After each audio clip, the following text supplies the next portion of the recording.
Now let's turn to some of your thoughts on our big story from last night, looking at Portland Mayor Keith Wilson's plan to address homelessness. He presented updates to a city council committee talking about tent distribution, not enforcing the camping ban, and new emergency shelter beds that are online now, with more on the way. And then we brought you Councilor Angelita Murillo on the show live to talk about her thoughts on the mayor's plan and what she wants to see in regards to homelessness moving forward. Okay, if you missed the show last night, you can watch it anytime on our streaming app, KGW Plus, or the KGW YouTube channel.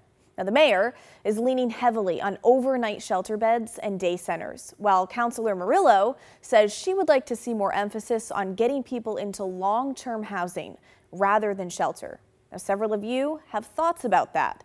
Mark wrote, "The mayor is doing more than most, and thankfully he's displaying remarkable perseverance against the naysayers.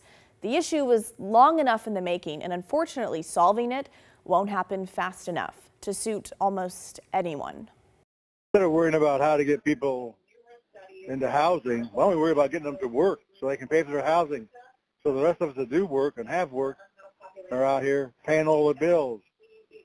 I don't want to buy their housing forever. You fools just keep talking about buying their housing. Put them to damn work.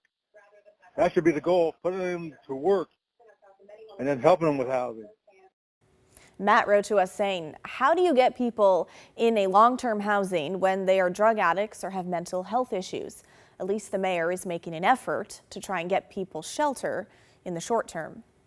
I'm just curious why we don't have job training when we talk about all the housing that needs to come into downtown Portland, but there's no requirements for anyone or drug-free or work ethic, anything that goes into that vein. It's just a free place to stay. We spend a lot of money doing that, but we don't really have a plan. Just giving someone a place to stay isn't going to fix anything. And how about this from Paula? "As a downtown resident, I am totally disgusted at the way Portland looks. I have lived here 5 years, and it is more disgusting than ever. Coming from a large city in the Midwest, I find this appalling. At some point, the governing body of this city is going to have to put the taxpayer first, or there won't be anyone here to pay for all these grandiose ideas." Now, since the mayor is leaning so heavily on shelter beds in his plan, we asked Councilor Murillo what she would do about people who refuse shelter. Here's part of what she said. I think that we need to be asking people why they're refusing shelter. Some people have told me about shelter conditions that are really brutal, that they don't want to be in. I had lunch with houseless youth in my district just last week, and they were telling me about how some of the shelters have black mold that the shelter system simply paints over so you don't see it, but it's still there. People get scabies, people get lice, people with disabilities have a really hard time accessing the shelter spaces.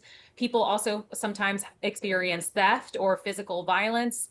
There are a lot of reasons why it is actually safer sometimes when you're an unhoused person to have some autonomy and maintain control when you're on the street than there is within a shelter system. And the fact that that is even something that I have heard repeatedly from unhoused people and that I experienced myself means that we need to do something to rectify the shelter system and why people don't want to use our resources in the first place. A viewer named John wrote to us about that. He says, "All carrot and no stick. After all of the services are offered for those who still insist on living on the streets, there has to be a penalty. Lockup has to be in the equation. We can't continue to allow each individual to decide whether or not they will negatively impact the rest of us." I have a cousin that's been homeless for 30 years by choice, and he says everything she said about the shelters.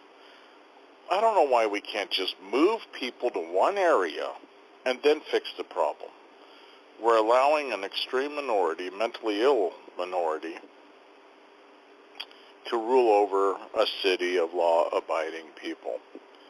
Doesn't make sense, and it can be done if people will just step on some minor rights for now, get them out of the way, then fix it.